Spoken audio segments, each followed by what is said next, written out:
majtama'a qaumun fi baitin min buyutillah yatluna kitaballah wa yatadarasunahu fima bainahum illa nazalat alaihimus sakinah wa ghasyiyatuhumur rahmah wa haffat bihimul malaikah wa dzakarahumullahu fiman indah.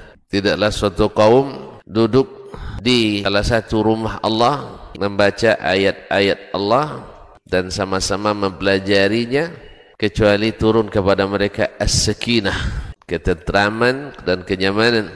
Wa ghasyiyatuhumur rahmah, dan mereka diliputi pula oleh rahmat, kasih sayang dari Allah Subhanahu wa taala.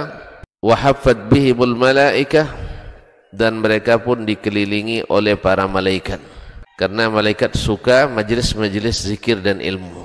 Wa dzakarahumullahu fiman indah, dan Allah akan banggakan sebut-sebut mereka di kalangan malaikat-malaikat yang ada di sisinya, di masyarakat atas. Mudah-mudahan kita termasuk yang sering disebut-sebut di sisi Allah di kalangan para malaikat, dan di akhir majelis ini mudah-mudahan kita pula mendapatkan seperti yang tersebut dalam hadis qudsi, qumu maghfuran lakum, silahkan berangkat meninggalkan majelis ini dalam keadaan diampuni dosa-dosa kalian.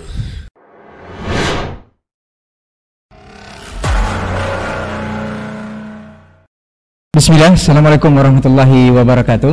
Alhamdulillahirabbil alamin, wassalatu wassalamu ala asyrafil anbiya'i wal mursalin wa ala alihi wa ashabihi rasulillah ajmain, amma ba'd. 91,1 FM Radio Rabbani Merajatil Budan, peradaban generasi Rabbani dan pemirsa KMTV di mana pun Anda berada di kesempatan pagi hari ini. Alhamdulillah kita kembali di Pondasi Podcast Dakwah Islami. Sudah cukup lama kita tidak bersua di udara dan tidak berjumpa dengan membahas berbagai tema mengenai hal-hal yang berkaitan dengan agama kita, khususnya agama Islam yang sesuai syariat sunnah Rasulullah SAW. Alhamdulillah kita bersyukur kepada Allah Subhanahu wa taala untuk pagi hari ini dimudahkan kembali berjumpa bersama antum semuanya. Dan alhamdulillah di studio sudah hadir guru kita Ustaz Dr. Dasman Yahya Ma'ali LCMA hafizahullah taala. Nanti kita akan membahas sebuah tema.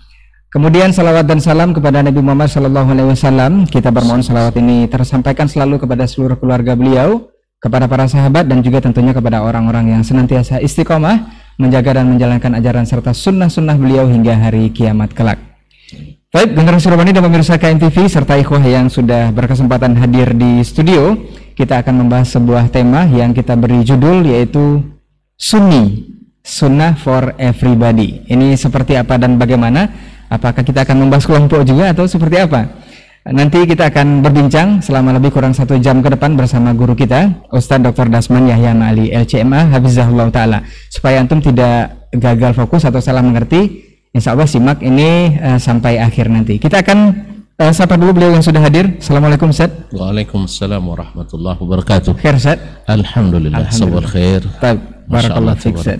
Hayakum. Ustaz, kita akan membahas sebuah tema yang kita beri judul Ustaz. Ini agak berbeda dengan judul-judul kita sebelumnya Ustaz, yaitu Sunni, atau kita beri singkatan Sunnah for Everybody. Kepanjangan Ustaz ya, bukan singkatan. Singkatannya adalah Sunni. Karena banyak di antara kaum muslimin yang masih terlalu awam, kita boleh berbagi lagi Ustaz. Banyak yang mengatakan kalau kajian-kajian ilmiah yang selama ini mereka dengar atau mereka saksikan itu dikit-dikit bicara sunnah Ustaz. Sunnah. Bahkan ada yang berseloroh, itu kapan bicara wajibnya Ustaz? Ya, sunnah terus, kapan bicara wajib? Nah sebenarnya yang ingin kita ketahui lebih awal, yang dimaksud sunnah ini apa? Definisinya apa? Apakah memang ada wajib, ada haram, ada makruh dan sebagainya? Atau sunnah yang dimaksud Rasul itu yang seperti apa Ustaz? Ya. Karena ini akan berefek kepada seluruh kaum muslimin nantinya. Karena banyak juga pembenci sunnah ini menjadi alergi kalau dengar kata sunnah. Ini seperti apa Ustaz? Fadal Ustaz. Baik, barakallahu fiik. Bismillah wassalatu wassalamu ala Rasulillah wa ala alihi wa sahbihi wa mawalah wa ba'du, fa uhayyikum bi tahiyyatil islamil khalidah, tahiyyati ahlil jannati fil jannah, tahiyyatuhum fiha salam. Assalamualaikum warahmatullahi wabarakatuh.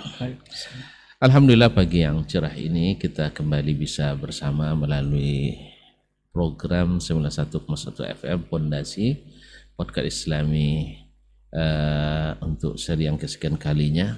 walaupun sudah agak lama vakum karena berkaitan dengan waktu yang tidak mengizinkan, ditambah kesibukan yang senantiasa menyibukkan.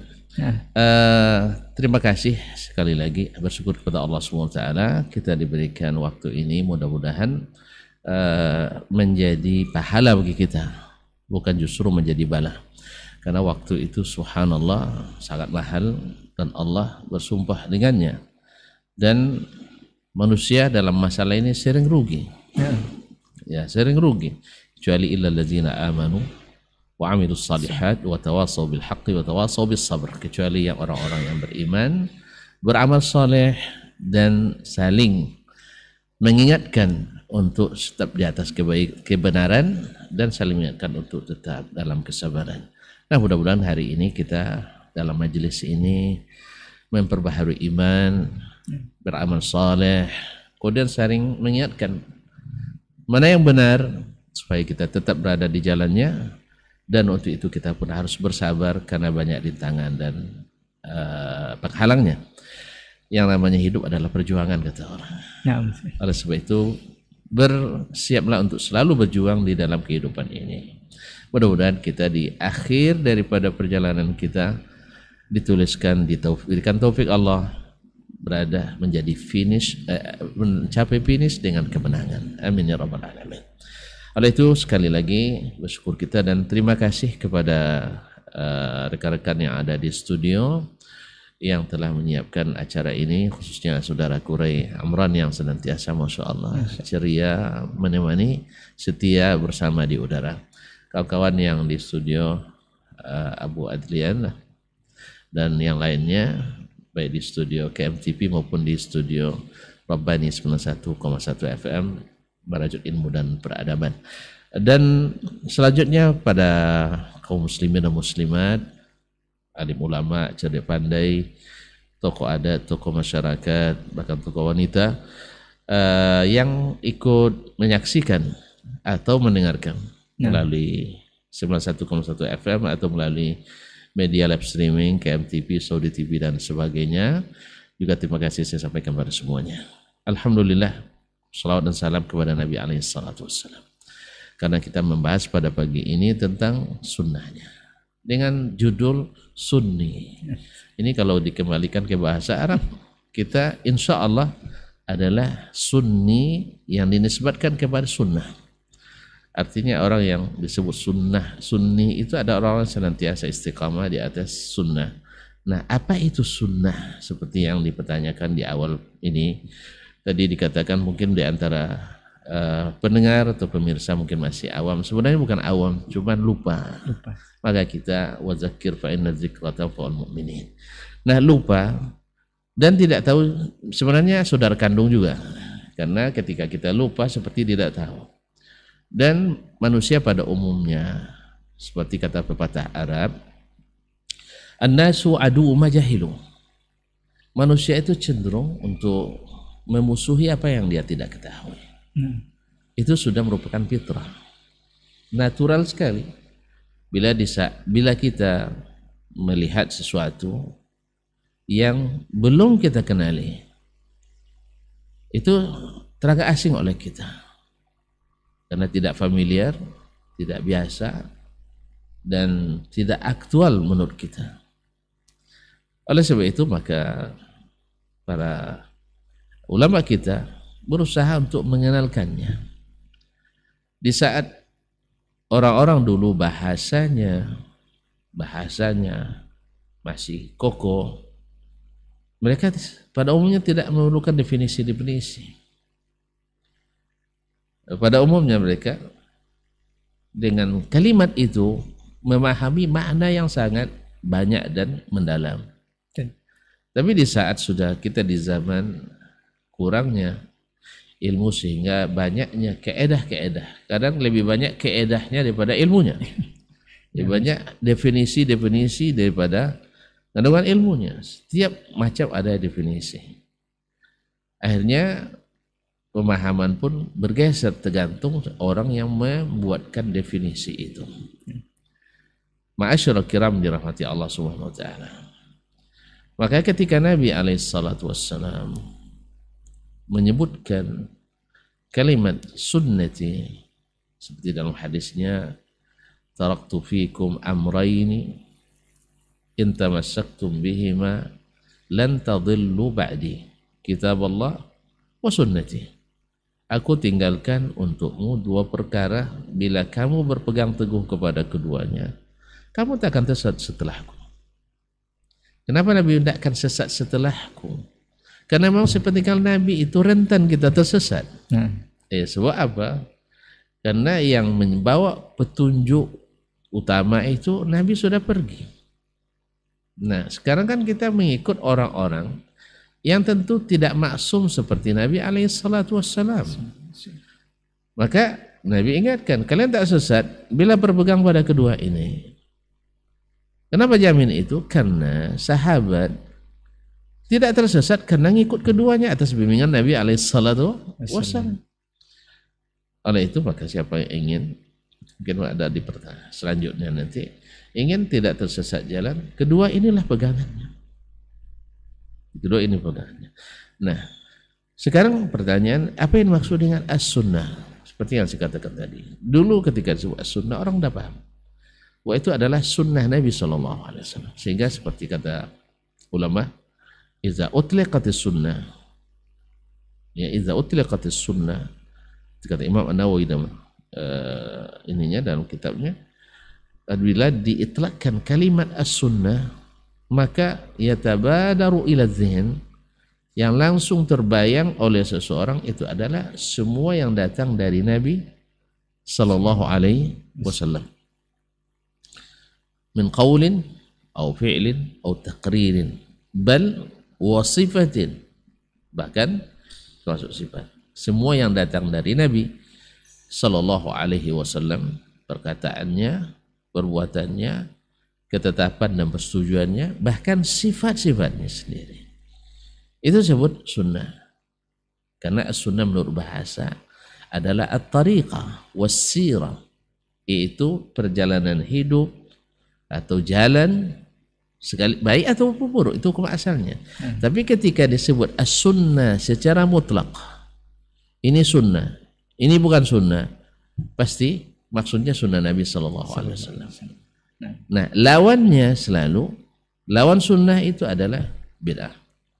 Makanya sebenarnya dalam sudah masyhur dan maklum, bila disebut fulan ala sunnah berarti ikut Nabi sallallahu alaihi wasallam. Fulan ala ghairi sunnah berarti bikin bid'ah, tidak ikut Nabi sallallahu alaihi wasallam. Masyhur. Makanya Nabi sendiri juga menjadikan sunnah dengan bid'ah itu sebuah hubungan yang berlawanan. Ketika dia menyebutkan umat akan tersesat setelah berselisih, banyak perselisihan setelahnya, beliau mengatakan supaya bagaimana caranya, solusinya alaikum bisunnati, ikut sunnah. Kemudian dilarangnya lawannya, apa itu lawannya? Wa iyyakum wa muhdatsatil umur, jauhi segala hal yang diada-adakan dalam agama. Berarti penyebab perselisihan hal yang diada-adakan. Semenjak pemersatu ada sunnah yang ditinggalkan. Maksudnya sunnah yang diwariskan oleh Nabi alaihi salatu wassalam. Nah, ini definisi awalnya. Dan ini sesuai dengan makna bahasa. Karena bahasa tadi adalah sirah hasanatan kanat am sayyi'ah. Itu sejarah hidup, baik itu baik maupun buruk. Tapi Nabi kita sallallahu alaihi wasallam semuanya baik. Nah, bahkan tidak ada sirah manusia sepanjang zaman yang seterang sirah Nabi alaihi salatu wassalam. Kemudian juga tariqah, jalan, yaitu jalan yang ditempuh oleh Nabi alaihi salatu wassalam. Nah, ini yang pertama, dan ini yang dipegang oleh para ulama-ulama ahlul hadis wa ahlus sunnah. Kemudian seiring dengan perkembangan ilmu, disiplin-disiplin ilmu, ya sebenarnya kalau orang dulu ilmunya komplit dan kompleks. Kalau hari ini ilmu kita parsial sifatnya. Maka lahirlah ilmu-ilmu fikih, ilmu-ilmu usul fiqh, ilmu-ilmu akidah.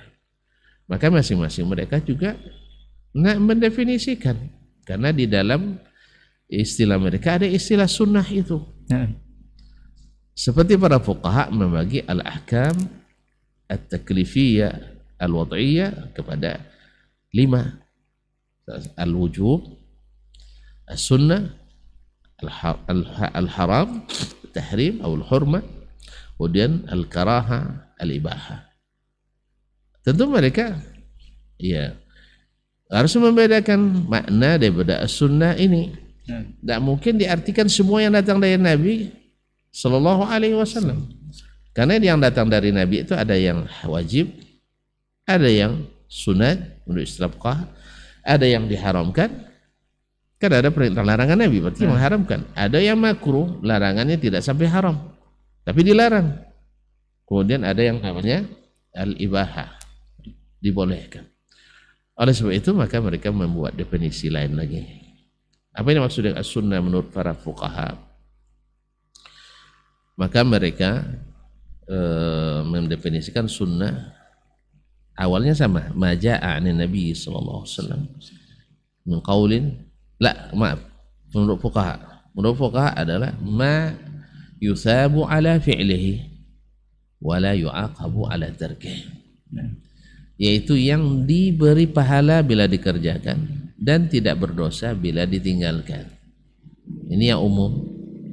Pada jumhur mendefinisikan seperti itu. Sebagian mendefinisikan ma yu'maru bihi amran ghaira jazim, diperintahkan tetapi tidak diwajibkan. Saya lebih cenderung pada definisi ini. Sebab definisi yang pertama cenderung membuat kita meringan-ringankan. Dan ini ya secara sebenarnya di idealitanya ulama tidak seperti itu yang dia masukkan, tapi realita memang seperti itu. Kan tidak apa-apa ditinggalkan, kan cuma sunnah. Cuma sunnah. Akhirnya maka kalau saya dalam menjelaskan lebih memilih yaitu yang diperintahkan tetapi tidak diwajibkan. Artinya bila kita sudah berusaha tapi tidak sanggup kita lakukan, kita tidak dicela. Tapi kalau seandainya ditinggalkan nggak apa-apa, dari awal sudah berniat meninggalkannya, itu bedanya. Jadi agak lemah sedikit, wallahu a'lam. Tapi itu yang dia definisikan. Dan benar, definisi itu benar. Semua yang dikerjakan berpahala, ditinggalkan tidak berdosa, itu sunnah menurut para fuqaha. Itu sunnah menurut para fuqaha. Berarti mereka melihat dari sisi hukum. Nah, kemudian para usuliyin, ahlus usulul fiqh, karena mereka dasar dari pengajian mereka terhadap sunnah itu adalah masalah aspek hukum, legal, formal, hukum yang berkaitan dengan hukum. Makanya mereka mendefinisikan as-sunnah itu pangkalnya seperti yang didefinisikan oleh ahli hadis, yaitu semua yang datang dari Nabi SAW, perkataannya, perbuatannya, dan takrirnya, ketetapan dan persetujuannya, mimma yambani alaihi hukmun syar'i, yang menjadi dasar lahirnya hukum syariat. Yang mereka maksud dengan hukum syariat di sini adalah hukum legal formal. Nah, ini lebih dipersempit lagi pengertian sunnah, yaitu yang hanya melahirkan hukum. Segala yang tak melahirkan hukum, seperti di sisi al-adab wal akhlaq, mereka menganggapnya bagian dari sunnah Nabi alaihissalatu wassalam. Disinilah lahir sebagian yang lemah agamanya. Dia nak katakan, saya hanya ikut Nabi dari sisi hukum saja.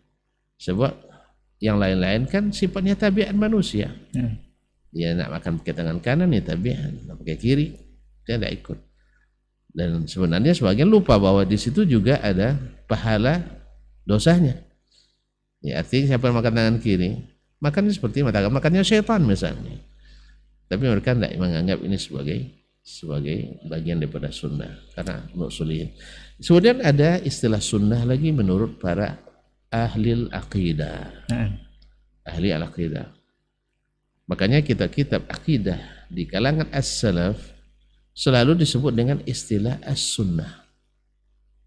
Kitabnya disebut dengan as-sunnah, seperti kitab as-sunnah lil Imam Ahmad, as-sunnah li Abdullah bin Ahmad, as-sunnah lil Muzani, syarh sunnah lil Muzani, kemudian usulus sunnah lilalaka'i dan sebagainya. Semua mereka menyebutnya dengan as-sunnah atau as-syariah seperti as-syari'ah lil ajurri. Nah, dan Imam Abu Hanifah menyebut dengan al-fiqhu al-akbar. Fikih yang teragung atau terbesar. Nah, inilah definisi. Nah, biasanya kenapa disebut sunnah? Sebab perbedaan dalam akidah melahirkan aliran-aliran bid'ah.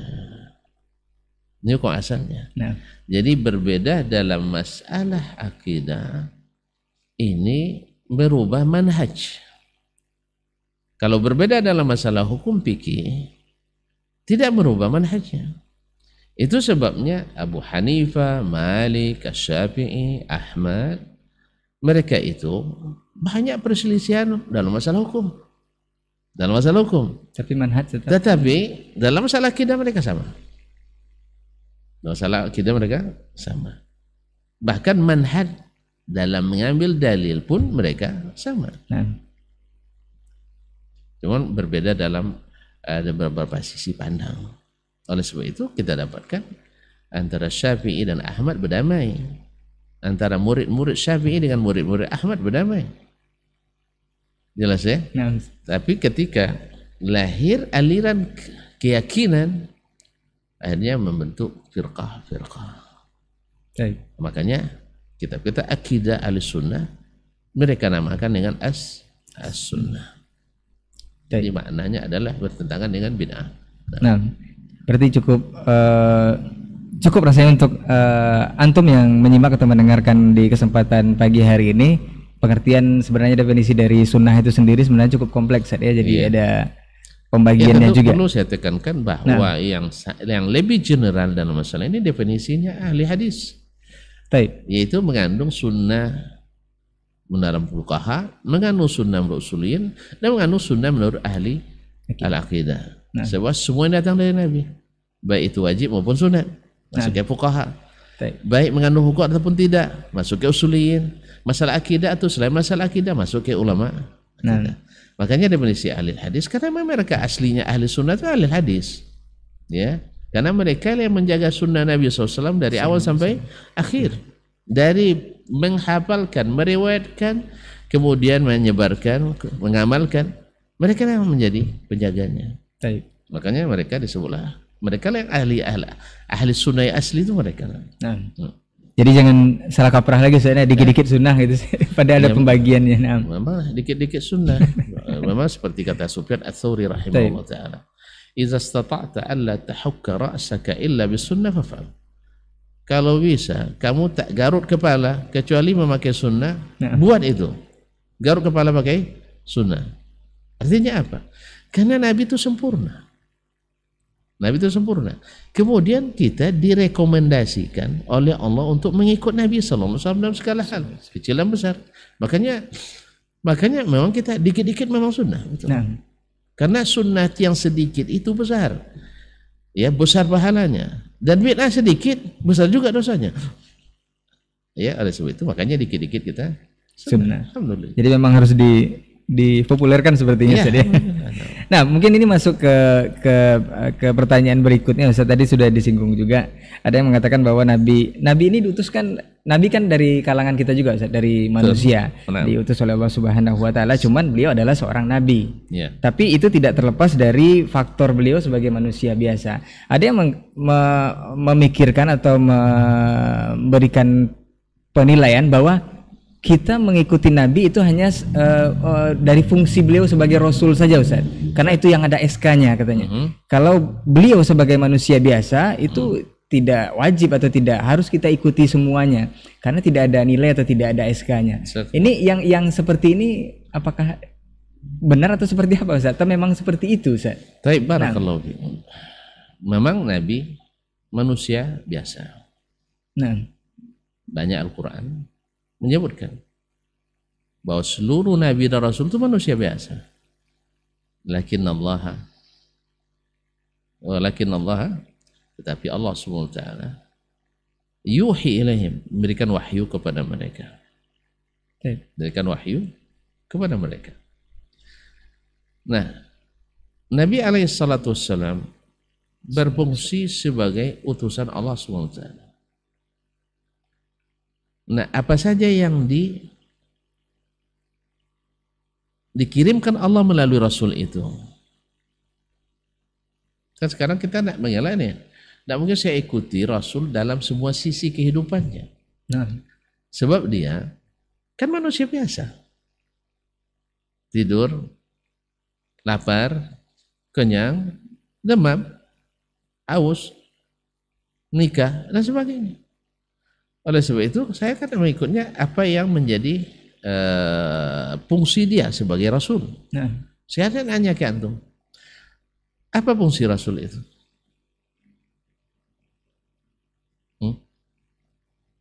Apa fungsi Rasul itu? Untuk menjelaskan kepada umat saja. Banyak fungsi Rasul itu Allah yang jelaskan. Nah. Misalnya, laqad manallahu 'alal mu'minina idz ba'atsa fihim rasulan minhum yatlu 'alaihim ayatihi wa yuzakkihim wa yu'allimuhumul kitaba wal hikmah. Sesungguhnya Allah benar-benar telah memberi karunia yang besar kepada kaum mukminin ketika mengutus seorang rasul daripada mereka.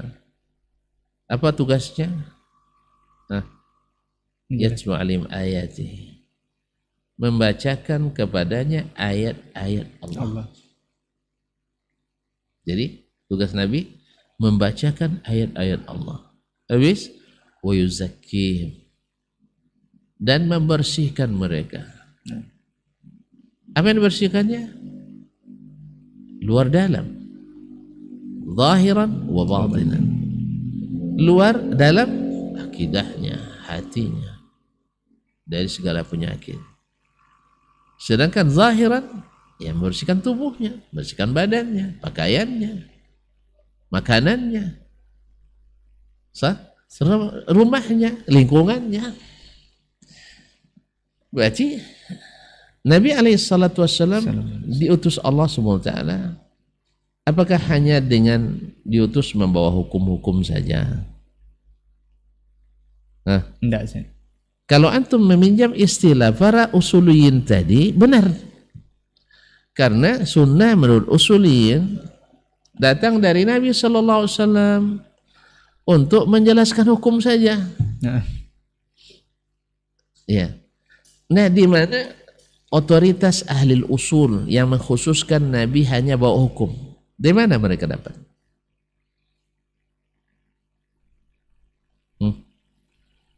Di mana mereka dapatkan bahwa sunnah itu hanya berkaitan dengan hukum? Dari mana?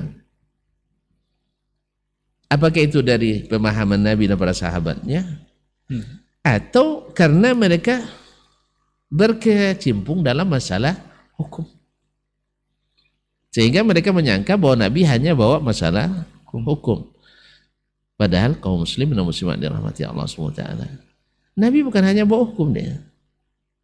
Dia bawa keyakinan, berita. Dia bawa al-ahkam, ibadat wal muamalat. Beliau juga membawa akhlak dan adab. Berarti memisahkan antara wahyu yang berkaitan dengan hukum dengan wahyu yang berkaitan dengan perilaku dan tingkahnya beliau, akhlak dan budinya. Ini dasarnya. Karena hanya spesialisasi ilmu saja.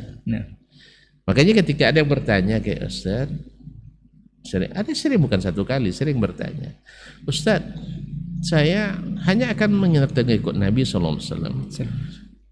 Dia sebagai Rasul saja. Sedangkan dia sebagai manusia biasa, saya tidak ikuti. Saya bilang, saya sederhana, kalau masalah itu kan antum itu pilihannya. Pilihan antum nak ngikut Nabi sempurna atau sebagian secara parsial masalah-masalah hukum saja, itu pilihan, pilih saja. Tapi kalau saya katakan saya milih ikut Nabi dalam segala hal. Apa sebab? Saya ingin masuk surga, kalau bisa secepatnya. Dan Nabi SAW menjadikan kita masuk surga bukan hanya dari aspek hukum. Bahkan yang lebih daripada aspek hukum adalah masalah akidah dan keyakinan. masalah keyakinan. Karena di situ kita diputuskan jadi ahlut tauhid atau ahlus syirk. Salah-salah meyakini bisa terpeleset antum dari muwahhid menjadi musyrik. Membedakan kita ahlul kufri wa ahlul iman. Salah-salah kita bisa menjadi orang kafir. Ini bukan istilah saya, Nabi yang mengatakan. Yusbihur rajulu mu'minan wa yumsi kafiran. Paginya mukmin, sorenya kafir. Au yumsi mu'minan wa yusbihu kafiran. Sorenya mukmin, paginya kafir. Apa masalahnya? Yabi'u dinahu bi'aradin minad dunya. Menjual agamanya dengan sedikit kepentingan duniawi. Na'udzubillah. Jadi Nabi bukan hanya bawa masalah aspek hukum saja. Nah, oleh sebab itu saya katakan, saya ingin masuk surga secepatnya. Ya, oleh sebab itu saya ingin dekat-dekat dengan Nabi Sallallahu Alaihi Wasallam. Sebab semakin dekat dengannya, semakin cepat terpanggil kita. Nah, ya, saya menganalogikan kadang-kadang dengan kita di dunia ini dan di akhirat juga berlaku hal yang sama, syafaat, ya kan? Nah, berlaku. Sekarang antum nak masuk ke istana negara, nak jumpa Pak Presiden Republik Indonesia Jokowi Hafizullah misalnya. Antum nak ikut Satdasman atau nak ikut Pak Muldoko misalnya, Pak Jenderal. Hah? Apa posisinya? KSP? Nanti KSP, Kepala Staf Kepresidenan. Mana lebih duluan masuk? Dulu. Yang dekat-dekat Ustaz Dasman atau yang dekat-dekat dengan Pak Muldoko? Atau dengan Pak Menteri Koordinator Menko ini dan sebagainya. Ya saya? Tentunya lebih dekat. Ya. Antum sekarang nak masuk surga, Nabi yang pertama mengetuk pintu surga. Antum nak masuk surga lebih awal atau nak dipanggil paling terakhir? Atau jangan-jangan tidak terpanggil nanti? Nah. Karena semakin jauh antum dari Nabi Sallallahu Alaihi Wasallam, antum semakin tidak mengenal dia. Semakin tidak mengenal dia, semakin tidak sayang dengannya. Semakin tidak sayang dengannya, semakin lemah mengikutnya. Semakin lemah mengikutnya, semakin jauh iringannya. Itu pun kalau tidak terpisah jalan. Nah, maka oleh sebab itu kita katakan mengikut Nabi itu memang dia manusia biasa, tapi dia dapat wahyu. Sehingga dalam buang hajat pun beliau maksum. Coba lihat. Dalam melakukan hubungan suami istri pun beliau maksum. Makanya itu yang ditanyakan oleh seorang Yahudi. Orang Yahudi bertanya kepada Salman Al-Farisi radhiyallahu anhu, "Ayu'allimukum nabiyyukum kulla syai'?" Ini pertanyaan sebenarnya pertanyaan mencemooh ini.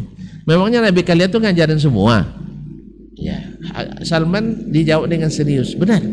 Wa qad 'allamana Rasulullah sallallahu alaihi wasallam kulla syai'.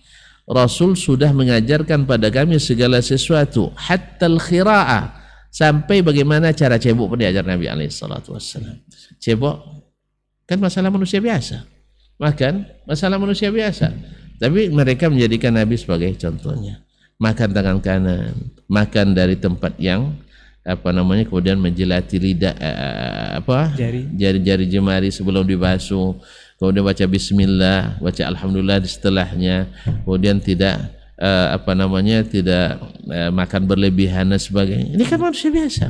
Bahkan sisir pun diajar kayaknya. Akan sisir pun diajar dengan cara Nabi alaihissalatu wassalam. Jadi oleh sebab itu memang beliau manusia biasa. In antum illa basharun mithluna walakinnallaha yamunnu ala man yasha min ibadihi. Manusia biasa, tapi Allah beri dia karunia. Allah beri kepada siapa yang dikehendaki karunia dari antara hamba-hambanya.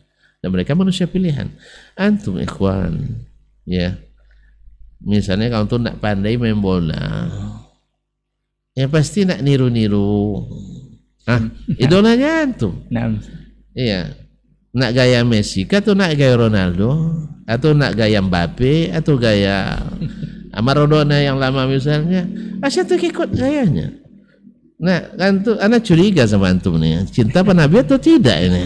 Sebab orang mencintai pasti gaya apapun yang datang dari yang dia cintai, pasti dia sukai. Nah, ya. Tapi kalau antum masih pilih-pilih, itu pun karena terpaksa jadinya. Nah. Orang yang milih-milih kadang mau bukan punya kelebihan. kalau untuk nak belanja di suatu tempat misalnya masih banyak pilih-pilihnya. Kadang harga bawang di sini Rp1.000, di sini Rp1.001. Dicari yang kalau bisa 99,99. Ya bedanya sedikit. Itu bukan karena punya kelebihan, atau punya kekurangan, benar. Nah. Allah musta'an. Ya barakallah. Nah, ya mudah-mudahan ini menjadi pelajaran lagi untuk kita semua ikhwah yang mendengar ataupun yang menyaksikan kita di pagi hari ini, bahwa memang sunnah Nabi ini sebenarnya untuk kita semua, dan dari segala aspek dari diri beliau itu adalah teladan bagi kita semua. Berikutnya Ustadz, mungkin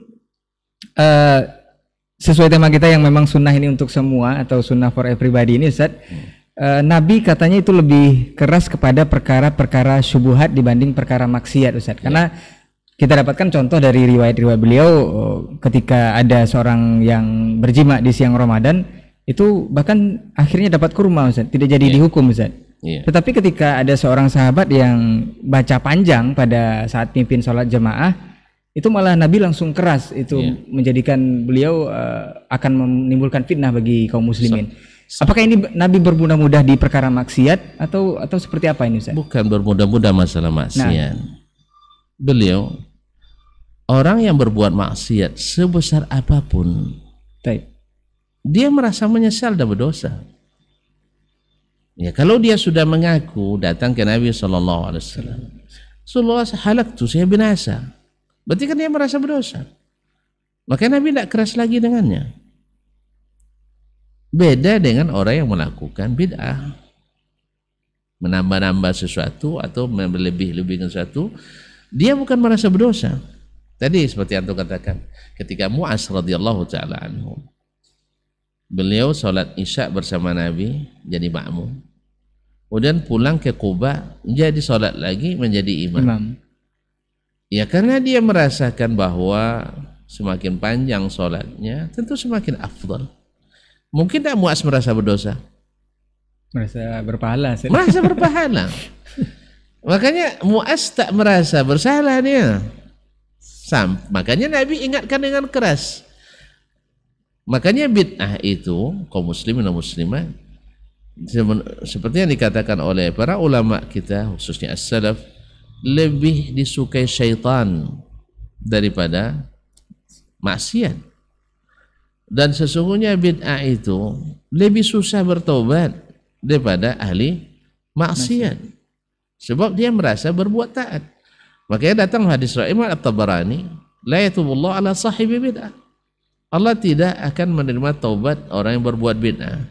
Ini yang cepat tersinggung dia, baperan dia. Ahli bid'ah itu tidak terima taubat padahal berbuat baik katanya. Justru karena dia merasa berbuat baik, dia tidak mau bertobat. Tidak mau dia bertobat. Ma'asyur kiram dirahmati Allah. Antum mengira bahwasanya orang-orang Quraisy dulu menolak dakwah Nabi SAW merasa mereka salah? Mereka justru merasa berbuat baik. Sampai-sampai mereka meminta kepada Allah SWT, andainya Muhammad ini benar, kami yang salah, fa'amtir alaina hijaratan minas sama. Tolong buktikan ya Allah, turunkan hujan batu dari langit. Seperti ada sebagian ahli batil hari ini, ya, kalau kalian tidak buktikan saya benar atau salah, kalau salah saya siap mati. Fir'aun saja dulu salah, tidak langsung dimatikan Allah Subhanahu wa taala. Jadi Allah tidak jadikan siapa salah langsung mati, tidak. Khususnya di umat ini, tidak ada lagi azab seperti yang turunkan atau ditimpakan kepada kaum Nuh. Tidak ada azab yang ditimpakan kepada kaum Lut. Jadi bukan masalahnya mati atau tidak. Berarti kalau Allah tidak hancurkan berarti Allah suka. Dulu berapa lama patung-patung di dalam Ka'bah, rumah paling suci, dipenuhi dengan patung-patung. Orang-orang subhanallah menyanyi, berjoget dekat Ka'bah, menyanyi, tepuk tangan, berjoget di dekat Ka'bah. Bahkan mereka tawaf dalam keadaan telanjang dekat Ka'bah. Lalu antum katakan berarti Allah suka dengan itu? Enggak. Allah berikan masa tenggat untuk ini. Jadi mereka merasa benar, makanya mereka tidak mau bertobat kecuali yang Allah berikan hidayah. Oleh sebab itu makanya kenapa sebagian ulama kita lebih keras kepada ahli bid'ah daripada ahli maksiat. Ahli maksiat tanpa antum tegur pun dia ada sembunyi dia. Tidak tahu itu salah. Tahu dia salah. Pencuri setelah dia curi gimana? Dia umumkan, Assalamualaikum bapak-bapak dan ibu-ibu, alhamdulillah saya sukses mencuri. Ada? Nggak ada. Nggak ada. Tapi ahli, mohon maaf ya, yang tersinggung antum. Ya, antum yang sedang berbuat bid'ah, antum melihatnya benar apa salah? Benar. Benar. Bahkan nanti kalau saya tegur antum melawan, mempertahankan. Bahkan tidak jarang antum fitnah saya nanti dan sebagainya. Apa sebab? Dia tidak merasa salah. Makanya Nabi kepada orang yang mengada-ngada lebih keras daripada orang yang buat maksiat. Masih ingat ya? Bukan satu contoh, banyak contohnya. Misalnya datang Ma'iz Al-Ghamidi, datang ke Nabi SAW, ngaku berzina. Zina dosa kecil, dosa besar? Dosa besar. Dosa besar, sampai Arsy Rahman bergetar dibuatnya. Dosa besar. Dan kita juga secara fitrah menganggap itu dosa besar. Sehingga Allah jadikan kita jijik dengan zina. Makanya disebut dengan fahisyah, sesuatu yang kotor dan hina. Tapi ketika dia mengadu ke Nabi SAW, Nabi berpaling. Datang dia sebelah kanan, Nabi paling ke kiri. Datang lagi di sebelah kiri, dia berpaling. Ya Rasulullah, saya berzina katanya. Nabi subhanallah. Kalau bisa ini tahu disembunyikan. Itulah Nabi SAW. Jelas ya? Sebab apa? Dia sudah ngaku bersalah. Orang berzina mesti ngaku bersalah. Maka dia datang ke Nabi minta dihukum. Minta dihukum. Awak ada jelas salah, tetap juga ngelak-ngelaknya. Jadi kaum muslimin dan muslimat. Nah, Nabi SAW manhajnya. Kalau maksiat itu rahasia kita dengan Allah SWT. Maka tidak boleh wala tajassasu. Jangan ngintip-ngintip. Sebab ngintip-ngintip itu nanti akan menyebabkan wala yaqtab ba'dukum ba'dha, akan jadi ghibah jadinya. Nah. Jadi, tetapi ketika ada 3 orang, ya, ada 3 orang pemuda yang ingin menambah dalam agama, coba ayatkan, yang tidak disunnahkan Nabi SAW. Satu, ya, dia menganggap, kenapa kita akan menambah? Karena ka'annahum taqallu, ketika bertanya kepada para ummahatul mukminin tentang ibadah Nabi SAW yang tidak diketahui depan umum, lalu disampaikan oleh mereka. Malamnya kadang tidur sampai 1/3 malam atau setengah malam atau 2/3 malam beliau bangun sholat. Menurut mereka itu sedikit, ka'annahum taqalluha. Tapi wajarlah, Nabi kan sudah jamin masuk surga, kita kan belum, harus lebih keras lagi. Masya Allah, niatnya baik atau buruk? Baik. Baik, dia berniat baik, dia menyangka baik. Masa orang diazab gara-gara sholat? Iya kan? Masa orang diazab gara-gara tidak menikah? Karena menikah itu banyak bikin dosa juga kadang kan? Ya, bertengkar terus tiap hari, istri melawan terus, nafkah tak dibayar, harta istri dihabiskan dan sebagainya, kan banyak dosa jadinya. Tapi dia berakal. Masa orang dimasuk neraka gara-gara puasa? Makanya Nabi SAW, yang satu berniat takkan tidur malam, sholat sepanjang malam. Yang satu berhazam untuk puasa setiap hari, tak ada waktu untuk tidak puasa. Yang ketiga adalah tidak mau menikah, sebab nikah itu melalaikan. Ya mungkin dia hafal juga ayat innama amwalukum wa auladukum fitnah. Harta dan anak kalian itu adalah fitnah. Inna min azwajikum wa auladikum aduwwan lakum. Sesungguhnya di antara anak dan istri kalian musuh bagi kalian. Daripada ini jadi musuh berbahaya pada peluang dosa, saya berazam tak menikah supaya pintu dosa dari bab menikah saya tutup. Marah enggak Nabi? Marah. Marah. Orang melapor berzina marah dia? Nah, ini mohon maaf kaum muslimin dan muslimat. Apa sebab? Yang melapor dia berzina, dia mengaku salah. Yang melapor dia berjima di siang Ramadan, dosa besar. Tapi dia ngaku dalam keadaan bersalah. Lihat tuh? Makanya Nabi SAW tidak marah kepadanya. Tapi ketika dengar 3 orang ini, Nabi langsung naik mimbar, marah, merah mukanya. ma balu aqwamin yaquluna kadza kadza, sampai beliau katakan ana a'lamukum billah wa atqakum lah, saya orang yang paling berilmu tentang Allah yang paling bertakwa kepadanya. Ingat, saya tidur dan sholat malam, saya puasa dan ada kalanya tidak puasa, saya menikah dengan banyak wanita, bukan satu. Nah, kita baru satu bisanya.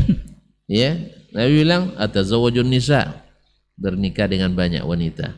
Faman raghiba an sunnati falaysa minni, siapa yang tidak suka pada sunnahku berarti tidak masuk golonganku. Apa makna tidak suka ini? Bukan hanya sekedar benci, akhi. Meninggalkan sunnah berarti antum tidak suka. Kan suka, benci kan apa tipis-tipis. Ini benci, suka itu kan konotatif, apa istilahnya, berlawanan. Paradok apa kontra kan, kontra antara keduanya. Tidak selamanya tidak suka sunnah itu dengan cara menolak dan membencinya. Meninggalkan saja berarti boleh dikatakan kategori tidak suka. Tapi kalau antum suka, antum laksanakan. Nah, akhirnya antum ingin menambah sesuatu. Ini juga sebagian menjadi penjelas bagi sebagian saudara kita yang terlalu membuka pintu dengan alasan Nabi, misalnya pernah mendengar Nabi membaca Rabbana walakal hamdu hamdan katsiran thayyiban mubarakan fihi. Lalu selesai sholat, saya melihat lebih dari 30 malaikat berebut untuk mengangkatnya, gitu ya.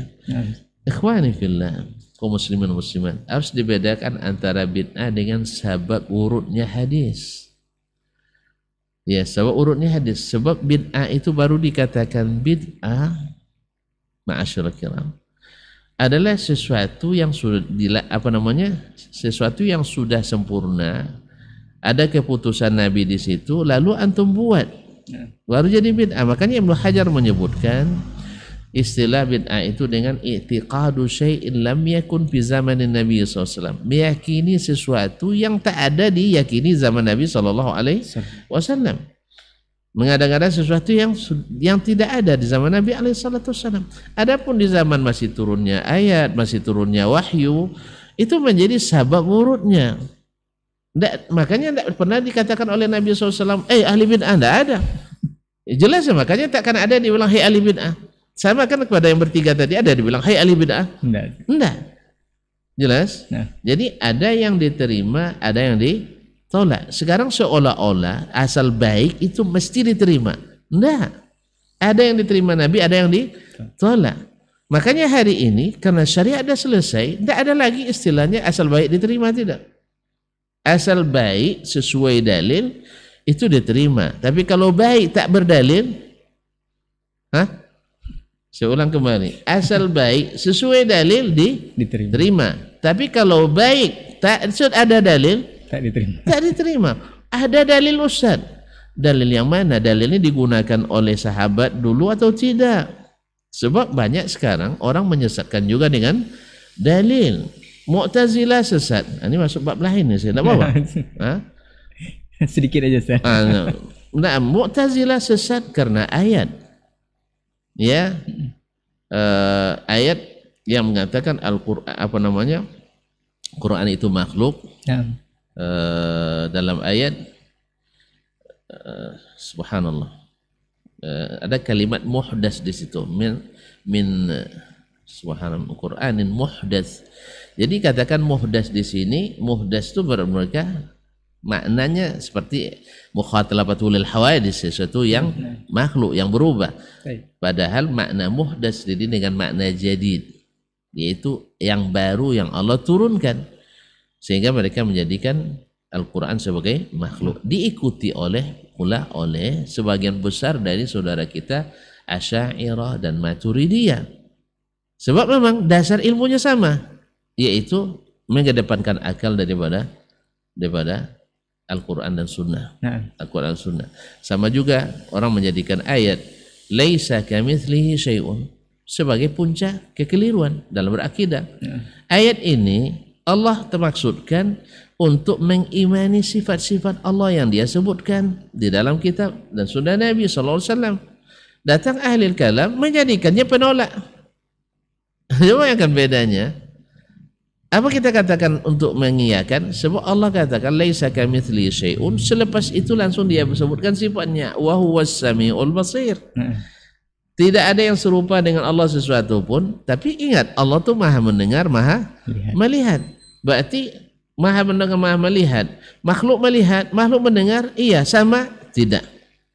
Demikian pula dengan sifat-sifat yang lain. Jadi dalil tidak sembarang dalil. Makanya mohon maaf kalau kita boleh kembalikan ke usul keyakinan ahli sunnah wal jamaah itu, satu, mereka tak mengenal dalil kecuali Al-Quran dan sunnah. Sedangkan ahlul kalam menjadikan dalil itu akli nakli. Kalau bertentangan akli dan nakli, didahulukan akli. Akli itu dalil logika. Jadi yang dominan itu logika. Ahlus sunnah yang dominan sunnah. Itu bedanya. Ahlul kalam dominan adalah logika, sedangkan ahlus sunnah yang dominan adalah sunnah. Makanya bila datang sunnah mereka diam. Seperti kata Abdullah bin Umar radhiyallahu taala anhu, ilmu itu tiga. Satu, Qur'anun natiq, Quran yang bicara, atau sunnatun madiyah, atau sunnah yang telah ditetapkan, atau qaulul la adri, saya tidak tahu. Nah, sekarang mereka masuk bab yang tidak mungkin diketahui menggunakan akal. Itu bab keyakinan. Antum nak tahu arasy dengan akal, di mana bisa antum menelitinya? Main kira-kira, kok main kira-kira lagi? Nabi sudah jelaskan. Antum tidak pernah ke langit, Nabi pernah ke langit. Dia yang bilang Allah di atas sana. Nah, oh tidak mungkin. Secara apa? Secara akal. Akal antum hanya menimbang hal yang nampak. Ya lamuna zahiran minal hayati dunya wa 'anil akhirati hum ghafilun. Ya, yang kita ketahui hanya sedikit. Wa ma utitu minal ilmi illa qalila. Jadi semuanya kembali kepada tadi Bukan berarti Nabi bermudah-mudah di perkara maksiat. Nabi SAW ketika ada yang melakukan modifikasi terhadap agama, kalau itu salah Nabi keras. Tapi kalau benar, karena itu yang diinginkan menurut wahyu, maka Nabi terima. Tapi tidak semua yang baik menurut sahabat otomatis diterima oleh Nabi SAW. Oleh sebab itu, maka cap legalisirnya tidak ada sekarang. Itu sudah diangkat ke langit. Nabi sudah wafat. Makanya kalau ada yang baru, tidak ada capnya lagi. Tidak ada stempelnya lagi. Walaupun distempel oleh para ulama, para ustadz, kita harus ukur mereka dengan Al-Quran dan sunnah Nabi SAW menurut pemahaman as-salafus salih. Nah, cuman sekarang kan ada subhat lagi. Siapa sebenarnya mengikut salaf itu? Nah, kan itu lagi. Siapa yang sebenarnya mengikuti salaf itu? Mungkin dalam terserah mau dijawab sekarang atau nanti. Barakallahu fiik. Mungkin di lain kesempatan Ustaz. Ini kita akan masuk ke sesi berikutnya atau pertanyaan berikutnya. Jadi memang Nabi keras pada perkara syubhat daripada perkara maksiat itu bukan untuk bermudah-mudah. Karena ini juga menjadikan sebagian saudara kita itu mencap bahwa teman-teman salafi ini katanya lebih kencang di perkara bid'ah itu Ustaz. Tapi kalau maksiat ya santai aja, tidak terlalu ini. Bahkan itu dijadikan alasan untuk mereka mengklaim bahwa salafi itu mungkin bagi tugas barangkali. Nah, jadi ada yang keras di maksiat, ada yang keras pula di bidang bid'ah. Karena yang keras di maksiat kadang-kadang tidak suka disebut ditegur masalah bid'ah. Makanya karena ladang ini tidak dikerjain, tidak digarap, mungkin itu sebabnya kenapa kawan-kawan di salafi lebih fokus pada menggarap ini. Lebih intens di sana. Ya, saudara-saudara kita yang lain mungkin menganggap maksiat itu sumber malapetaka, sumber azab. Ya, mereka lupa bahwa maksiat itu terjadi ada kaitannya dengan bid'ah yang terjadi dalam keyakinan. Perpuncanya dari situ. Makanya rusaknya masyarakat jahiliyah, ya rusak akidahnya, rusak ibadahnya, rusak hukumnya, rusak sosialnya, rusak adat istiadatnya, rusak budayanya. Kenapa? Karena akidahnya rusak. Tadilah ketika akidah rusak, antum tidak mau taat kepada Nabi secara utuh, sah? Hanya masalah hukum saja, legal formal misalnya. Itu karena apa? Karena rusaknya akidah. Tapi kalau akidah yang benar, ya laqad kana lakum fi Rasulillahi uswatun hasanah. Ya Nabi itu fi Rasulillahi uswatun hasanah. Allah musta'an. Baik, barakallahu fiik Ustaz. Berarti untuk hal yang seperti ini memang kita perlu bedakan Ustaz, perlu ada porsi-porsinya. Dan yang berikutnya Ustadz, mungkin sunnah ini dianggap asing atau bukan untuk semua orang seperti yang dikatakan Rasul ini adalah kajian-kajian ilmiah Islam yang katanya membawa nama sunnah ini kan baru beberapa tahun belakangan ini untuk di negeri kita khususnya Ustadz, maraknya ada yang memberikan statement seperti itu. Dulu kemana Ustadz ini baru muncul? Ini mungkin juga yang dianggap asing oleh para kaum muslimin yang ada di negeri kita. Apakah ini dulu tidak bermunculan atau baru sekarang saja, atau dulu malah sembunyi-sembunyi kajian-kajian seperti ini? Ini klarifikasi ini seperti apa? Subhanallah. Jadi kalau makanya dianggap baru Ustaz. Ya. Nah, kalau saya boleh, ini memang agak sedikit kontroversial. nah, Ini apa nama antitesis saya. nah, Saya melihat ini masih debatable, artinya boleh terbuka, silakan diadakan riset, buat penelitian. Saya sudah sering melontarkan ini kepada para mahasiswa program pasca sarjana, baik. bahkan di depan sebagian profesor, di sebagian doktor dan ahli. Saya katakan memang Islam patut kita berbangga masuk ke Indonesia ini tanpa ada kontak senjata maksud saya sedikit pun, ya kan? Nah, Masuk dengan damai, adem, ayem. Melalui para pedagang, mereka memperlihatkan muamalah mereka yang tinggi. Coba lihat, muamalahnya dari mana dia dapat? Dari Nabi Sallallahu Alaihi Wasallam. Itu mau ikut apa tidak? Mau ikut apa tidak? ikut. Makanya antum kalau nak jadi dai harus ikut Nabi Sallallahu Alaihi Wasallam. Bukan hanya dari sisi hukum wajib, sunat, haram saja, tidak, semuanya. Jadi ma'asyarul kiram, terkesanlah orang-orang di negeri kita ini, nenek moyang kita, sehingga mereka masuk Islam tanpa konflik. Dan kabarnya yang bawa itu para pedagang. Pedagang itu, masya Allah, pedagang-pedagang yang pemurah. Ya, orang kita cenderung kepada orang yang pemurah memang. Nah, dimanapun. Cuman ada sesuatu yang menarik perhatian saya. Kalau terjadi perbedaan referensi dalam masalah ini, kapan Islam masuk ke Indonesia? Ada yang mengatakan di abad kedua Hijriyah, ada yang menyebutkan di abad ke-8, abad ke-7 maaf. Tetapi kalau menurut Syekh Dr. Daur Rashid dalam disertasi doktornya, dia menyebutkan Hafizahullah, yang rajih adalah di abad kedua Hijriyah Islam sudah masuk. Islam sudah masuk ke Indonesia. Lalu pertanyaannya begini, negeri-negeri Islam negeri-negeri yang dimasuki oleh Islam di belahan dunia manapun, yang notaben awalnya dialami dengan kontak senjata atau tanpa perlawanan, atau memang mereka masuk Islam dengan sukarela, negeri manapun, mereka dari situ lahir para ahli-ahli agama Islam. Misalnya Islam masuk ke Irak. Irak kan dulu kerajaan Babilonia. Ya, notabene itu lebih dominan dulu orang Majusi di situ. Khurasan, Irak, Iran itu kan kawasan Persia, dikuasai oleh Persia. Mereka ketika Islam masuk ke situ dari abad-abad pertama kan dibuka oleh Umar bin Khattab radhiyallahu anhu.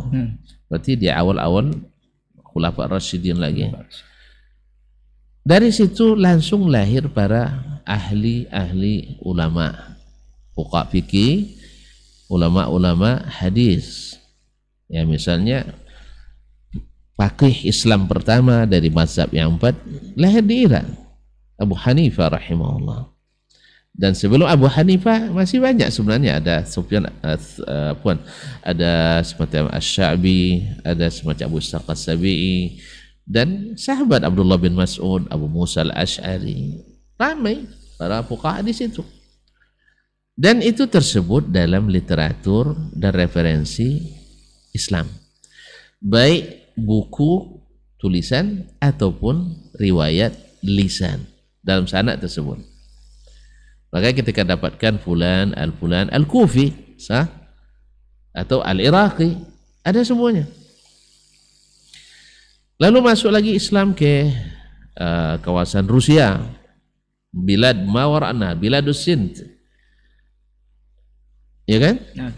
Dari situ lahir ulama-ulama besar juga, sekelas ulama Imam Al-Bukhari, Imam Muslim, Imam Muhammad bin Yahya Az-Zuhli, Al-Hakim An-Nisaburi, dan tidak terhitung banyaknya.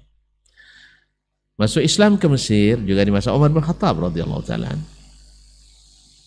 Masuk Islam ke Mesir, lahir ulama-ulama besar dari awal lagi fikih, hadis, dan tafsir banyak.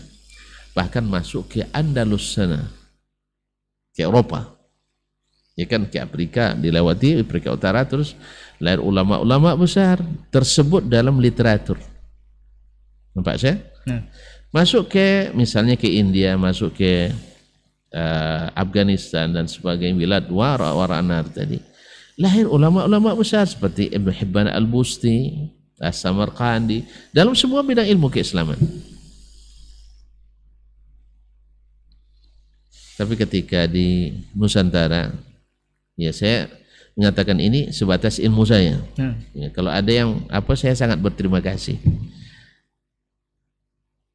Saya mencoba mencari dalam literatur fikih-fikih lama, ya tidak terlalu lama, misalnya dalam tulisan Imam Al-Nawawi misalnya, atau Ar-Rafi'i, bahkan di tulisan Imam Al-Iraqi di abad ke-9, dan Ibnu Mulaqid, Ibnu Jama'ah, dan sebagainya, ya, tidak saya temukan sampai hari ini dalam sebuah sanad tersebut, misalnya Ibnu Ma'ali Al-Kampari misalnya, atau misalnya Al-Jawi, atau misalnya Al-Riyawi, atau misalnya Al-Nusantarawi, dan sebagainya. Ini sampai ini. Kapan ada baru nama-nama tersebut? Mohon maaf, ia baru ada di akhir abad ke-12 Hijriah. Kalau boleh saya mengait-ngaitkan, ini juga ada jasa Wahabi nampaknya di situ. Iya, sebab ketika berdiri kerajaan Arab Saudi yang pertama, boleh dikatakan ilmu di Makkah dan Madinah semakin terbuka. Nah, maka banyaklah para pelajar umat Islam yang datang ke situ. Tapi ini tentu saja tidak jadikan klaimnya satu-satunya, bukan klaim satu-satunya, karena di Mesir juga banyak yang belajar dulu. Cuman yang saya maksud ini fokus di sini, tidak tersebut nama-nama ulama Indonesia dari abad kedua, 3, 4, 5, 6, 7, 8, 9, 10, 11 sampai 12 tersebut dalam literatur ilmu, baik Al-Quran, hadis, fikih, tafsir, dan seterusnya, ilmu adat. Baru menggeliatnya kapan? Abad ke-12 Hijriah. Itu alhamdulillah. Belajarnya pun di mana? Di Makkah, di negeri Wahabi. Itulah yang membawa mereka. Dari situ mulai ada nama-nama seperti Al-Padani, Al-Minangkabawi, Al-Bantani, Al-Banjari, dan sebagainya. Sila aja dirujuk. Iya. Ini sebatas pengetahuan saya yang sangat singkat.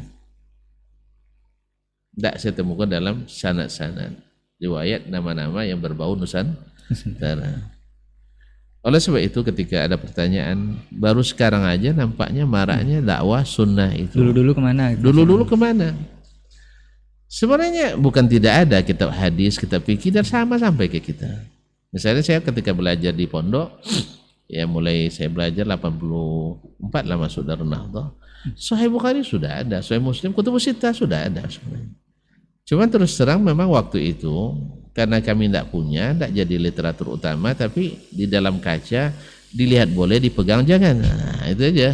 Dia boleh dipegang jangan. Barang antik. Sebab itu barang antik memang. Ini Sahih Bukhari ini, tidak sembarangan. Tapi hadis-hadis kita pelajari. Cuman terus terang memang ada yang sahih, ada yang tidak, ada yang palsu, ada yang asli memang. Dan nasi sekarang masih hafal sebagian besarnya kan. Yang dinisbatkan ke Nabi padahal bukan. Itu yang pertama. Jadi di sisi dasar keilmuan Islam di Indonesia dari sisi ini makin sangat masih terhitung ketinggalan dibanding yang lain. Kalau saya cocokkan lagi, kalau kayak mau cocok lagi nih, ketika saya berangkat ke Madinah belajar, ya dari teman-teman saya angkatan, saya tidak bicara dengan yang di fakultas lain, yang saya hadapi, yang saya berteman dengannya, ya di dalam lokal mungkin tidak kurang dari 40 negara kan, satu kelas itu mungkin. Di antara teman-teman saya ada yang dari Libya, ada yang dari India, dari Nepal, dari Sri Lanka, dari Thailand, dari Malaysia, dari Singapura, dari Indonesia, dari Afrika, dari kira-kira banyak, ada Nigeria, ada dari Guinea, Conakry, Benin dan sebagainya, ramai. Nah, subhanallah, ketika saya tanya ke kawan dari Mauritania misalnya, namanya Muhammad, Syekh, antum kok ketika belajar tafsir kok santai? Dia bilang saya sudah tamatkan At-Tabari, tafsir Tabari itu dengan guru sebelum ke sini. Jadi mereka sudah membaca tafsir At-Tabari sejak masih di SMP dan SMA. Makanya saya di sini saya tanya kepada kita semua termasuk saya sendiri, siapa di antara profesor tafsir hari ini di negeri kita ini yang sudah menamatkan tafsir At-Tabari dengan guru, bukan baca sendiri. Baca sendiri kan kemampuan orang kan macam-macam, ada bisa baca cepat ya. Tapi dengan guru talaqi, saya belum menemukannya. Ya saya tidak menanya semua tentunya, tapi belum saya temukan. Lagi teman saya dari Libya.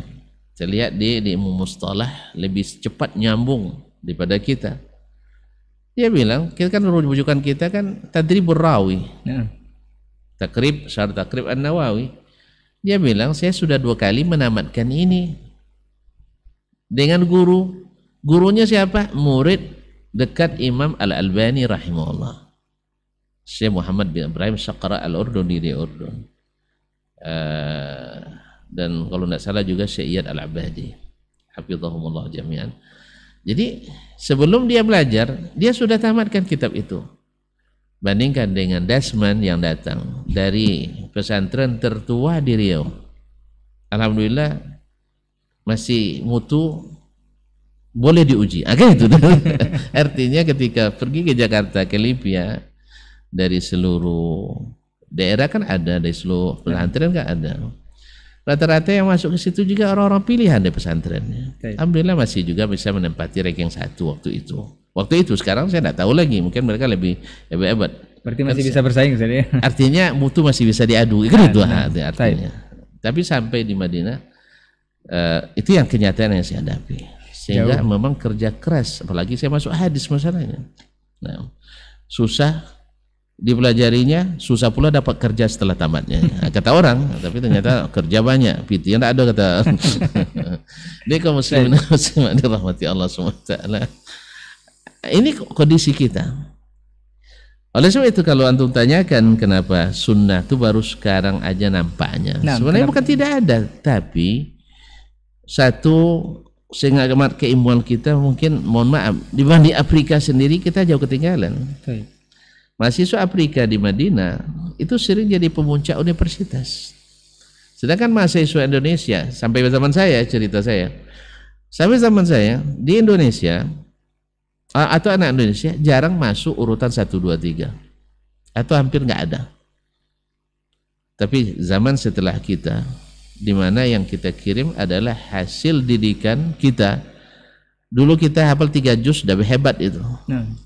Tapi sekarang rata-rata mereka pergi dengan modal 30 juz. Kita dulu hafal arba'in sudah hebat, sekarang mereka pergi berangkat dengan menghafal 15 mutun ilmiah. Seperti kata Imam Asy-Syafi'i atau selainnya, man hafizul mutun hazal funun. Siapa yang hafal matan-matan ilmu, cepat dia mempelajari ilmu, berarti sudah menguasai ilmu. Misalnya, sebagai contoh saja kaum muslimin, saya dulu hafalan Arba'in hafal memang, Ajurmiyah hafal waktu itu. Ya, kemudian Sulamul Munawwarah Imam Mantik juga hafal. Waktu itu, sekarang yang diuji itu Alfiya Ibnu Malik hafal juga. Karena banyak berserakannya. Nah, ala kulli hal. Tapi anak-anak kita hari ini lebih lagi 30 juz Al-Quran. Kalaulah orang Amerika membuat standar anak cerdas umur 6 sampai 10 hafal 13.000 kosakata bahasa Inggris, anak-anak kita sekarang alhamdulillah hafal 67.000 lebih kosakata bahasa Arab. Jadi anak kita lebih cerdas sebenarnya. Ala kulli hal. Kalau cerita panjang, jadi wajar sehingga baru sekarang nampak. Bukan kata-kata ulama kita nggak ada, cuman tidak begitu. Mungkin dari sisi pengamalannya nampak. Yang kedua, yang ketiga yang menyebab nampak itu, karena di saat sunnah dihidupkan, seperti kata Ibnu Abbas, mati banyak bid'ah. Kalau bid'ah dihidupkan, mati pula banyak sunnah.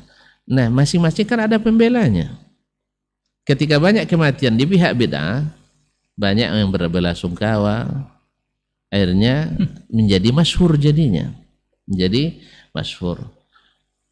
Tentu saja di pihak yang menghidupkan sunnah, kalau banyak bid'ah sunnah yang mati gara-gara bid'ah, tentu mereka juga melakukan hal yang sama, berbelasungkawa. Makanya berusahalah masing-masing untuk menegakkan benderanya, bendera bid'ah atau bendera sunnah. Walaupun semuanya atas nama ahli sunnah. Nah, bahkan sampai kadang-kadang ini sunnah abal-abal, ini sunnah asli. Jadi kalau bercampur dengan bid'ah, sunnah asli. Tapi kalau tidak mau campur dengan bid'ah, walaupun hasanah, itu sunnah abal. Akhirnya ini yang terjadi. Nah, ini jawaban singkatnya, jawaban panjangnya masih. Jadi pokok kata kuncinya menurut saya, memang dari sisi keilmuan kita jauh ketinggalan dibanding yang lain. Kalau dikatakan tidak mau, dikatakan lemah, jauh ketinggalan yang lain. Wallahu a'lam. Barakallahu fiik, Ustaz. Mungkin di lain waktu kita akan gali lagi, explore lagi. Mungkin ada saya tambahkan sedikit. Kemudian umat Islam boleh dikatakan dalam masalah vakum dan jumud dalam ilmu di sejak abad pertengahan sampai akhir abad ke-13 Hijriah, abad ke-12 Hijriah ini.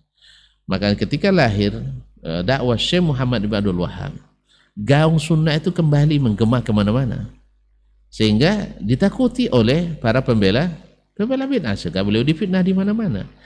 Dengan lahirnya fitnah ini semakin tenar juga beliau, karena iklan gratis. Banyak orang, mungkin kita termasuk di antaranya, ketika kita mendengar hati-hati dengan pemahaman Wahabi. Antum jadi penasaran, apa itu Wahabi? Kan tahu enggak Wahabi itu? Pentolannya sekarang di Riau Dr. Dasman. Kan itu. Tengok di mana bisa ada jumpa Dr. Dasman. Oh, dia ngajar di UIN ada, misalnya di Bangkinang ada. Ada enggak YouTube-nya? Ada. Saya nak cari kesalahannya di mana. Ini buka YouTube lagi. Saudi TV, Kampar TV dan sebagainya. Oh, ada fondasi juga, ada. Diktat ada. Dia dengarnya. Di mana bahayanya ini? Semuanya mengajak kepada kedamaian beragama, mengajak kepada persatuan umat, mengajak persaudaraan, mengajak masuk surga. Walaupun kita tidak pasti masuk surga, tapi kita berharap. Ia mengajak untuk menentukan yang benar itu benar, yang salah itu salah. Akhirnya tertarik dia. Walaupun belum bisa, ini namanya karena masih banyak kepentingan lain kan. Ini bahaya kalau diikuti, nanti banyak kacau jadwal ini mana. Misal kan, banyak hal-hal itu. Lama-kelamaan yang namanya fitrah manusia itu tidak mau nolak kebenaran, tidak mau nolak kebaikan. Oh, kalau begini mana ada keras ini? Ini justru yang lembut. Buktinya mereka tidak pernah membubarkan kajian. Itu kan tidak pernah melarang orang bikin masjid. Tidak pernah nutup masjid. Tidak pernah nutup masjid. Justru yang nutup masjid, melarang pengajian, yang menuduhnya radikal, yang menuduhnya teroris, yang suka memaksakan kehendak orang. Kalau imam tak jahar, dibentikan. Kalau kita tak jahar, silakan. Tapi dengan dalil. Kalau dalil. Saya misalnya ketika jadi imam besar di Islamic Center, 2 imam saya jahar bismillah, 2 sir. Tapi saya jelaskan kepada mereka, menurut pendapat yang rajih menurut saya begini. Ya disirkan, tapi sekali-kali dijaharkan silakan. Tapi mereka pilih jaharkan tidak apa-apa, saya tidak larang. Tapi kadang-kadang kalau saya ada disirkannya tidak apa-apa. Jelas ya? Nah, kita tidak paksakan. Cuman yang tertuduh yang keras kita juga. Nah itulah. Sedangkan yang menduduh keras misalnya memaksakan kadang. Kan kalau tidak zikir karya tidak bisa jadi imam. Tak karya bismillah tidak bisa jadi imam. Jadi kadang-kadang banyak yang tudingan itu kan satu jari ke orang, 3 jari ke kita. Nah, Nunjuk Ustaz. Baik, barakallahu fikum Ustaz. Hampir lebih kurang 1,5 jam kita mesti berbicara Ustaz. Lama sekali sih, tak terasa dengan antum. Nah, ini mungkin terakhir Ustaz. Ini terakhir. Masih nanti, ada lagi?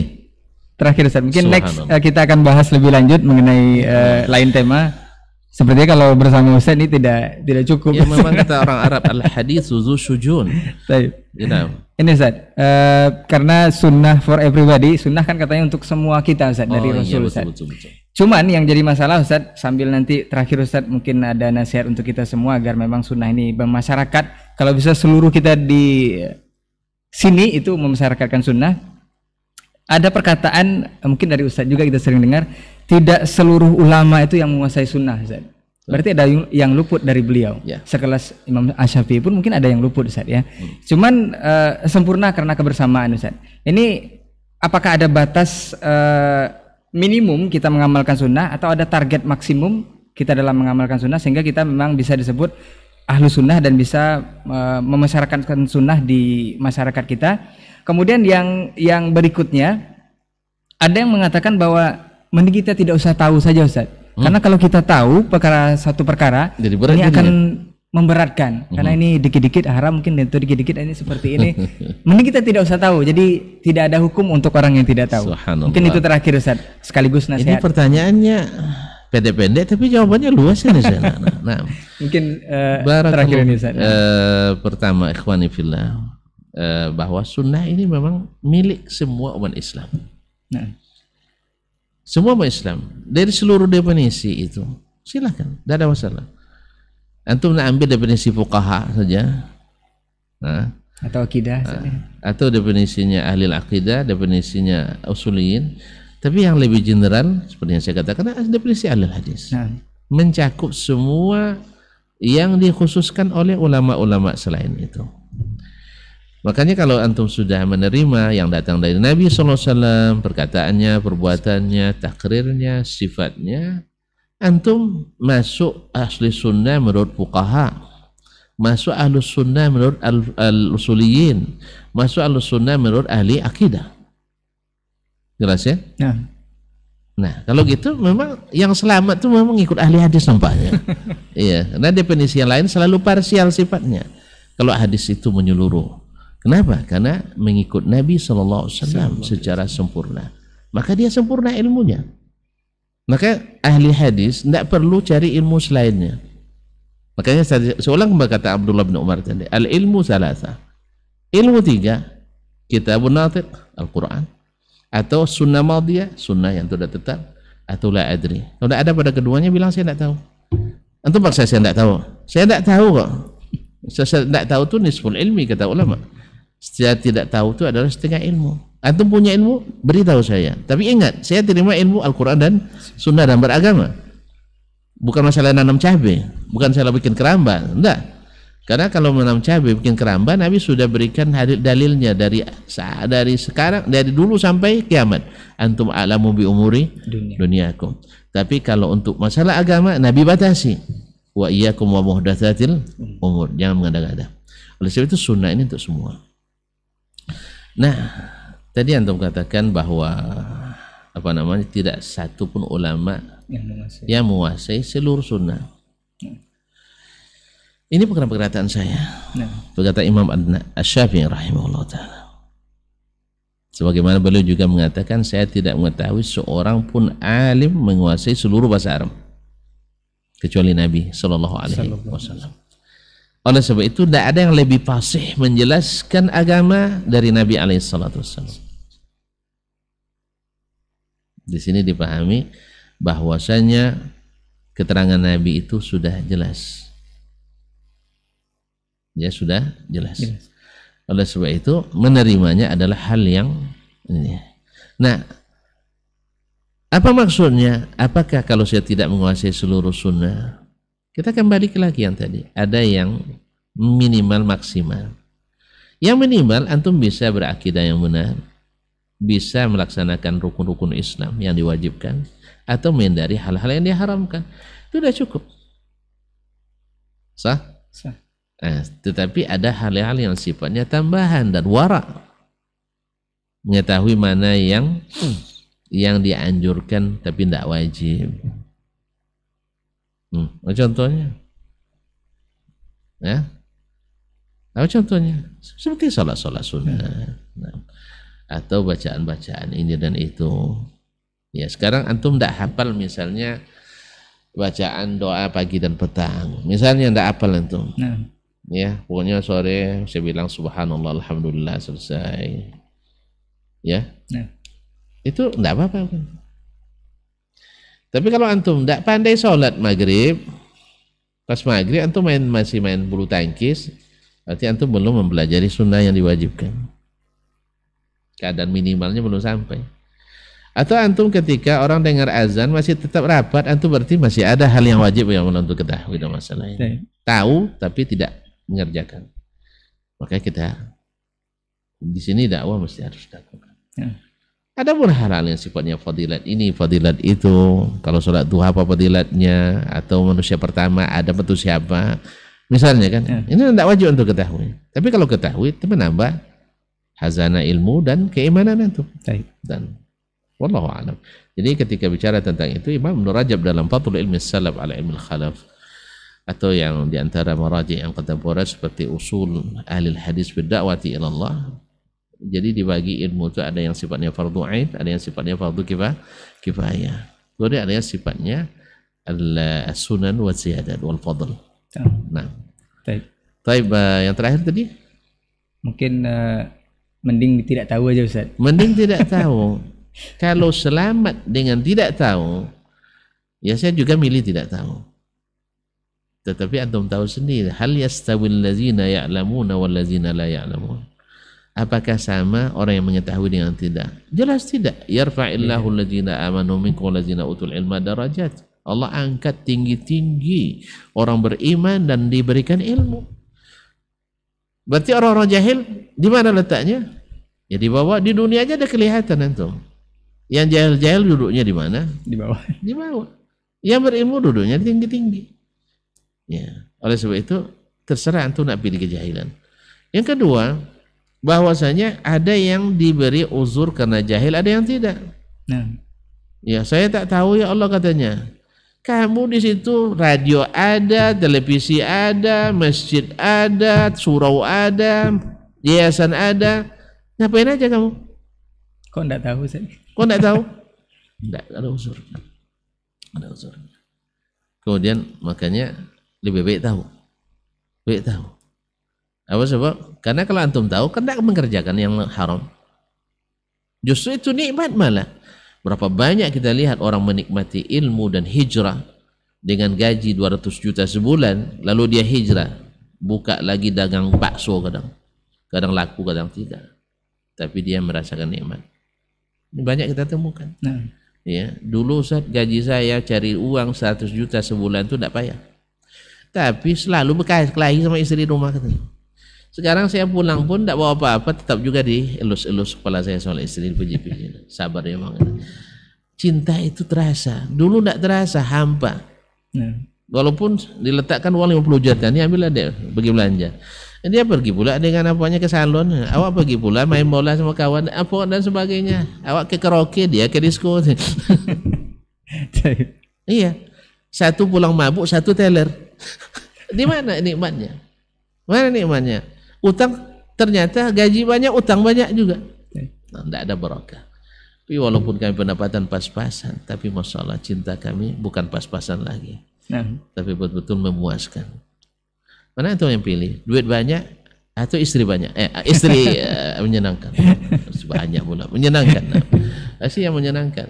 Antum duit banyak, tapi sampai di rumah pas pulang istri kita dibawa laki-laki lain misalnya. Sopir lah misalnya. Jangan, enggak usah orang lain dulu. Pas kita nak tidur, dia tidur di hotel berbintang 5. Entah siapa kawan tidur kita nggak tahu. Pas dia pulang kita sudah hengkang pula ke luar negeri dan sebagainya. Nikmat. Makanya bukan itu yang nikmat. Jadi antum tahu halal haram itu, tahu yang sunnah bid'ah itu, tahu hak dan batil itu nikmat luar biasa. Takkan dirasakan kecuali orang yang sudah mendapatkannya. Baik. Jadi Ustaz lebih baik tidak tahu. Antum tidak tahu belum tidak selamat. Justru yang tahu itu makanya man salaka tariqan yaltamizu fihi man sahhalallahu tawraqan ila jannah. Siapa yang menempuh suatu jalan untuk ilmu, mudah jalan ke surga. Mudah. Antum mau payah jalan ke surga? Mudah. Mau mudah. Lebih baik kalau tahu. Antum pergi ke pasar tidak tahu apa-apa. Pilih lebih tak tahu atau lebih pilih yang tahu? Yang tahu. Makanya kaum muslimin dan muslimat rahmatullah. Adapun kekhawatiran semuanya serba haram, semua serba bid'ah, itu antum sebenarnya termakan fitnah saja. Termakan fitnah oleh syaitan, baik sebagai manusia maupun syaitan jin. Ayo kita hitung di meja ini berapa yang haram? Gelas ini haram? Enggak. Saya minum tangan kanan haram? Enggak. Tangan kiri? Ada yang bilang tidak haram juga, makruh sebagian. Ada sebagian haram. Taib. Saya pakai kunci mobil haram? Tidak ada. Haram itu sedikit cuma. Antum aja yang dibayangkan oleh syaitan kalau ngaji nanti haram semua katanya. Apa sebab? Awak dengar musik. Kan cuma musik yang diharamkan. Ngaji kan tidak? Ya tak? Ya haramkan musik, ngaji kan tidak? Oh nanti judi haram lagi. Kan haramkan judi. Kalau tidak judi kan tidak? Judi aja yang haram. Main bola, main apa? Mainlah. Antum nak main terbang pun, kayak terbang-terbang, asal jangan pakai syirik. Mana tahu punya ilmu terbang tanpa syirik kan? Nah, tidak ada masalah. Antum nak tidur haram, ya enggak. Tapi kalau tidur tiap hari, nanti antum bikinnya haram masalahnya. Nah, jadi al-aslu fil asya' al-ibahah. Dan justru ketika Allah larang kita mengada-ngada dalam agama, meringankan kita. Berapa banyak yang diada-adakan menyulitkan sekali. Allah musta'an. Nah, jazakallah khairan Ustaz untuk waktunya untuk hari ini. Memang ini perdana kembali kita akan berpondasi, mudah-mudahan ini menjadi fondasi awal lagi untuk memanaskan Ustaz. Nah, mudah-mudahan menghangatkan atau memanaskan sih? Menghangatkan suasana. Mudah-mudahan pekan depan di Rabu juga mudah-mudahan ini akan ada waktu lagi Ustaz dengan tema yang berbeda. Banyak sekali yang akan kita bahas sebenarnya Ustaz. Subhanallah. Mudah-mudahan di kesempatan hari ini apa yang sudah kita bahas mengenai sunni ini memang bisa kita ambil pelajaran dan hendaknya kita terapkan dalam kehidupan kita sehari-hari. Beritahukan juga kepada keluarga kita yang terdekat, juga sahabat-sahabat kita tentang ilmu yang kita dapat hari ini. Jazakallah khairan untuk sekali lagi untuk ilmunya, mudah-mudahan bisa bermanfaat. Afwan untuk semua salah kata gila bicara, kita tutup dengan doa kafaratul majelis. Subhanakallahumma wa bihamdika asyhadu an la ilaha illa anta astaghfiruka wa atubu ilaik. Wassalamualaikum warahmatullahi wabarakatuh. Waalaikumsalam. Dr. Dasman Yaya Ma'ali LCMA Hafizahullah, Dr. Helmi Basri LCMA Hafizahullah, Dr. Hidayatullah Ismail LCMA Hafizahullah.